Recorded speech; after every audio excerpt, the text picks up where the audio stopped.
ఒక చూపుతో నాలోనే పుట్టిందే, ఏదో వింతగా గుండెలో చేరిందే. నువ్వెవ్వరో నాలో అని అడిగానే, తానేగా ప్రేమని తెలిపిందే. పరిచయం లేదని అడిగా ప్రేమంటే, కలిసాంగా ఇకపై మనమేగా అందే.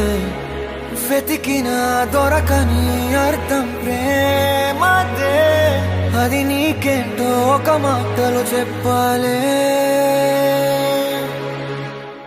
నువ్వుంటే చాలే